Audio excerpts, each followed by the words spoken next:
All right, so everybody, thank you so much. This is the third session, and in this session, we're going to talk about the rules of the layers. So if you don't have any idea about layering, like you haven't tried Photoshop before, maybe this might help you out and make you give you a clear understanding about layers, which will be applicable to Photoshop, to Premiere Pro, because editing an image or editing a video is still layering. So how does layering works? Alright, so let me just delete these clips because we don't need them. Wala kayong clips na to ha. Ang gamit natin are the stock footages lang. So let's go back to Gio, or let's talk about our timeline. So this is what we call the timeline, or actually we have our sequence inside the timeline. But let's just generalize this first as timeline ha. So we have our rules of the layers in the timeline, okay? So here in the timeline, it is split into two sections. So we have the video tracks above and the audio tracks below. Kaya po siya V na makikita mo, like V1, V2, V3. Class, don't try to click any of the functions yet because we're not clicking any of them. Not necessarily that you need to click them, huh?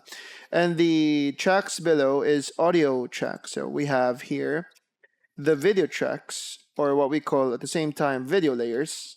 That is the one on top.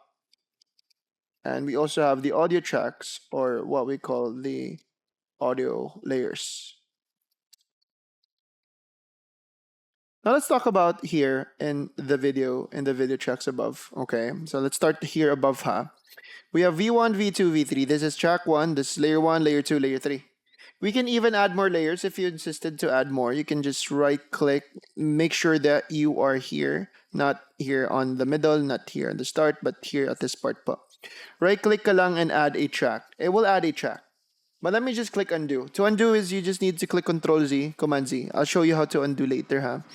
Where do you find the undo button mismo?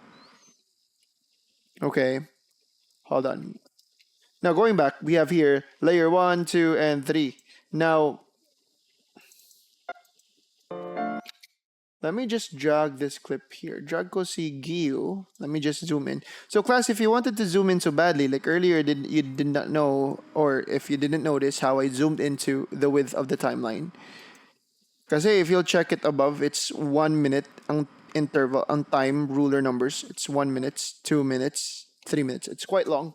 What I need to see here on top is seconds. So I need to zoom in. So to zoom in, we have this circle at the start of this width bar. You see this width bar below the slide. And we have the circle at the end. You just need to hold either the heads or the tails and just compress them to zoom in. Okay? Not zooming in too much. Not like that.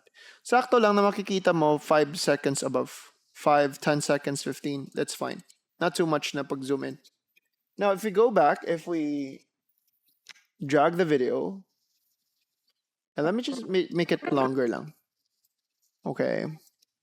So earlier, we were compiling them. Like we have clips next to each other. Drag video only. Walang napatong po doon, so we're just using only one layer. Okay? But what if all of these clips are playing back at the same time? Like I have 3 video clips playing back at the same time. What if lang? So let me just drag the video. Hold on, I'm just setting them up first. So I'm just using the drag video only ako. Then ginamit ko si razor tool. I just need to click C for razor tool lang. C for razor tool para maging razor tool si mouse ko. I click it to cut it, and V for selection tool, yeah, to go back for me to select the clip and delete. But you don't really need to follow. What I wanted you to do is to understand the rules of the layers. So we have 3 video clips playing back at the same time. So if we play it back, the question is, who can we see here in the program monitor? So si program monitor, once again class, this is our real-time screen ha. Balik kung anong mga clips andito sa timeline natin, this is where we check them. Si source screen, siya po yung magpro-provide ng larger preview. Siya po yung nagbigay ng larger preview to our clips na double-click natin sa project panel. But if you're editing already, like they are in the timeline, this is where we look into na. Okay? So how does layering works? We have three clips playing back at the same time, so they are in different layers. Layer one, that's track one, either layer or track, it's the same. Track one, video track two, track three. So how does it work? So I have here an image of the rules of the layers. Actually, I guess yung iba nakagets na. Pero explain ko lang po siya. So we have here rules of the layers or rules of layers. So ang point of view natin, so this is us. Our point of view is tumitingin tayo sa program screen, right? And sino po ba ang video track or the video clip that we see here in the program monitor? How does it work with the layering? So if you'll check here above, the point of view is directly, like if this is us on top and this is the screen, the first one that you see in the program monitor, the first one that we see is the video track 3. The middle is track 2, and the last one or the layer behind, yung last one talaga is video track 1. So which layer amongst the 3 video tracks, video clips that we can see in the program monitor? That was the question. Unfortunately, this is not a live training, but I guess you know the answer already. Ito po yung video track 3. So, the layer on top. So, here in the rules of the layers, there is a hierarchy. So, nakikita ko dito sa program monitor, that's 1080 Lake 2. So, I don't see this second layer, this track 2 and track 1. So, same way applies here once again. I have here skyscrapers. That's the one I see in the screen. Itong nasa buildings. That's layer 3. He's the one on top kasi. Layer 2 is the lake clip and layer 1 is Gio. Well, it's like layer 1 and 2 are useless because we don't see them at all. Okay? Not unless if layer 3 is quite small. Like if I wanted to make it smaller. Don't try to follow me yet. You don't need to follow this effect controls part yet. No, not this one. We have our session for animation pero tingnan, ipapakita ko lang what will happen if you try to make the video smaller. So if layer 3 is smaller, like it is a lower scale, I can see who's the one behind layer 2. Pero let me just click undo. Class, very basic explanation. If you're using a video clip and the video clip is on top, a video clip consumes the whole space. So you don't see who's behind. Not unless if you select and delete layer 3, then we have this lake clip. If I'll select layer 2 and delete, we have this Gio na clip. So, si Gio, hindi ko siya nakita kanina. Nag-undo ako Kasi si Lake yung nakikita ko, siya pa yung on top. But if I'll delete layer 2, that's Gio, the last one. And if I'll delete layer 1, it's totally gone. It's totally blank. Now, I'll just click undo. Actually, yung undo, it's just the same if you're using notepads or even other softwares. Makikita mo siya sa edit menu here. On the top left of your screen, you have this undo. Yeah, you see undo, right? It's Control Z. It's Command Z for Mac. Control Shift Z naman for redo, if in case you wanted to redo.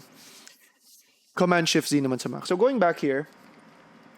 So coach, if it's not allowed to like put video tracks or video clips on the top on the top layers, kasi hindi ko nakikita yung nasa ilalim, then why is it that the layers are created? Para saan po ba sila? Para kanino po ba tong mga top na layers?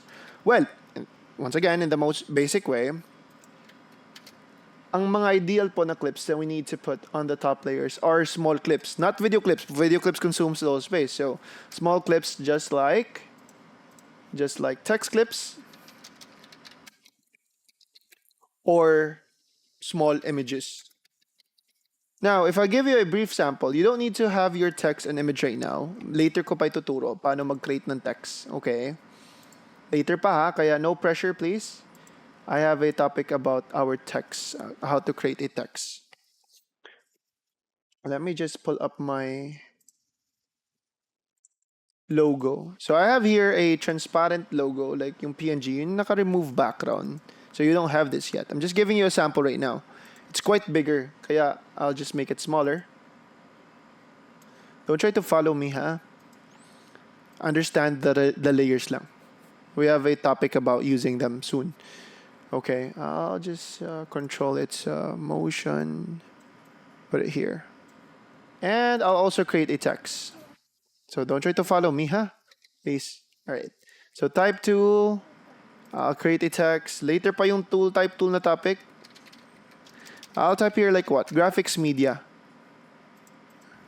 So don't follow me. Later na lang.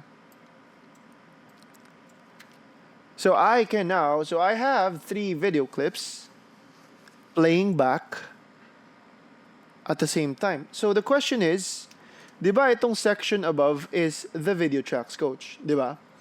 V for video tracks. Now, bakit walang text tracks or text or image tracks? No. Actually, text clips and images belong to the video tracks, the video layers.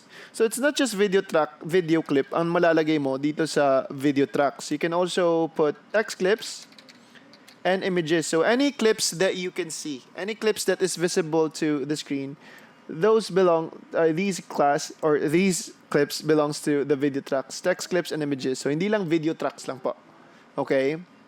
Now, going back, ang ideal talaga na dapat ilalagay on the top layers are small clips that doesn't consume the whole space, like an image and a small image and a text. They don't consume the whole space. Not unless if I will put this video clip on top of them. Like for example, itong layer 1, I'll drag this on top to layer 4. So, automatic kasi siya magbuo ng bagong track, bagong layer if you just forcefully drag it, like intentionally drag it on top. Ilagpas mo siya. So I don't see the text in the image right now because the video clip is consuming the whole space. So ideally, ang video clip talaga, nagando lang ako, ang video clip nun talaga, dapat, like if gusto mo basic lang, siya po dapat ang nasa ilalim. But that will serve as the background, which is C layer 1. Okay? Now, since we know, later on, I'll be giving you an exercise. So, ang gagamitin na natin na layers are only 2. That will be layer 1 for our video clip and layer 2 for our text. We will not use an image yet. So, layer 2 for our text later. Okay? And layer 1 for our video clip. So, let me just delete the text clip. And you know that text clips or images must be on top. Okay? Now, what if, why is it that others, coach, nakikita ko, pinagpatong-patong nila ang kanilang mga video clips? Especially if it's a B-roll, or if it's like, ano bang mga tawag? Overlays. But let me give you a brief sample. Why is it that we have layers? Especially if we are into animation. So we're not covering the animation yet. We'll be covering the animation on the next sessions pa. Okay. So if I'll drag this video. So I now have, so don't worry. Kasi ika-cover po natin yung animation soon. Pero let me just brag this one about the layering. So bakit po ba na may nakikita akong ibang editors na ano ba tawag dito? Bakit po ba may makikita akong editors na pinagpatong-patong lang yung mga video clips nila? Especially if there's animation already. So like for example, I'll create a quick animation with layer 2 that it will have a fade effect. Mag-lose siya sa kanyang transparency. So try not to follow me yet, ha? I just want to share about why is it that we need to use layers.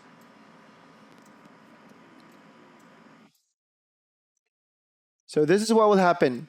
So layer 2 will start to lose its transparency, mag-fade effect po siya. Then, once it started to fade out, the one that we'll see next to the screen, maging invisible, maging transparent kasi siya. The one that we'll see next to it is si Gio, the clip behind. Then it will just go back up si Lake, magpapakita siya ulit, kaya mawawala si Gio. Kaya po tayo mag-layer. Kasi if like layer 2 or si Lake will just fade out without any clip behind, like for example, I'll delete Gio, it's totally blank. And totally blank po yan. Kaya magdidepende po siya kung sino po yung ilalagay mo sa ilalim. So, whichever the clip that you'll put behind, they will be the one that you'll see once your layer 2 will start to fade out. So that is one sample of layering. And there's a lot that we can do pa soon. There's a lot that we can do pa. So class, I will leave the video tracks already. Let me just go back to Gio. So tapos na tayo sa video tracks. We know about the rules of the layers na, ha? Now, let me just drag the Gio together with its audio. So may audio kasi to, di ba? So dito sa audio tracks, not much explanation needed. So here with the audio tracks, ano po ba yung malalagay natin dito? Obviously, mga music natin. or sound effects, or in short, audio clips. Generalized as audio clips po sila, anything that you can hear, right? So ang problema lang dito sa audio tracks, like you can put A1, that's audio track 1, track 2, track 3. If you want to add more, just right click at this parts and add track. Class, kapag nagfa-follow po kayo, please do use a mouse. Huwag kayong mag-rely sa touchpad lang. Mahihirapan po tayo ng kaunti. Okay? Mas madali talaga kapag mag-edit ka using a mouse. So you can add more tracks, like add 20 tracks, 30 tracks. Why not, diba? Pero undo ko muna. Now, dito sa audio tracks, it's really simple. Let me just drag on audio here. So what if I have 3 audio tracks playing back at the same time? Sabay silang tatlong music ha at the same time. So does layering work here?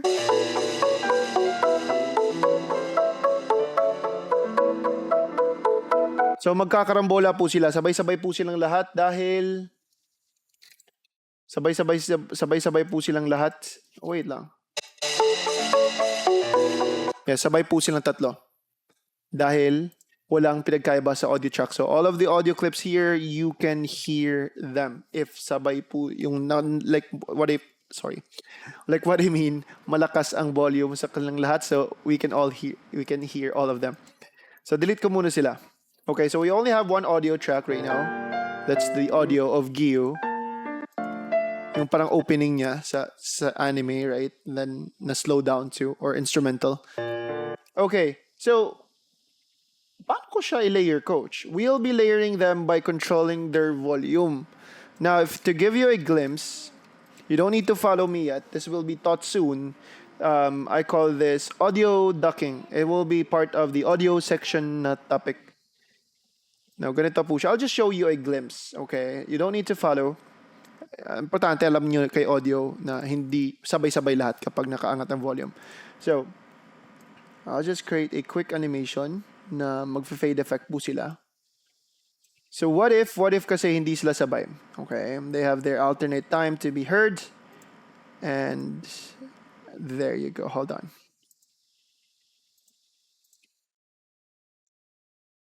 So you don't need to follow me right now, ha? Take note. Baka kasi magtataka kayo or magreklamo. Hindi ko masusunod. You don't need to follow. Sinabi ko dito. I'm just giving you a sample. This will be taught soon. At least alam nyo anong aabangan. Okay? Now, I controlled their volume, so they have their own time to be heard. So kung saan tataas yung isa, kung saan tataas si audio track 1, dyan din hihina si track 2. So si track 2 maririnig ko pa ngayon. Then right after, track 1 will start to volume up and track 2 will start to volume down. So the way on how they change, it's really pleasant. Maganda pakinggan, di ba? So very smooth po siya, and that's what I call audio ducking. That's how we layer them by controlling their audio. You can hear it naman, right? So anyway, let me just delete the entire clip once again. So class, in the audio tracks, we're good. So we know about the video tracks and the audio tracks. So video clip must be above and audio track must be below. So I guess no questions asked right now. If you need any help pala, please contact our tech. He is in the group. Itong si App Installer. Available po siya for assistance. Not 24/7 lang, but mostly he's available as long as gising lang po si sir. So meron tayong chat support for questions. Ito po yun si App Installer. He's in the group. I'll be posting him soon. May group kasi tayo. Message him lang or we will have our own group. Meron tayong group chat. Kapag na-enroll na po kayo sa amin, meron tayong sariling group chat. So actually we have group chats just like what I did to each batch.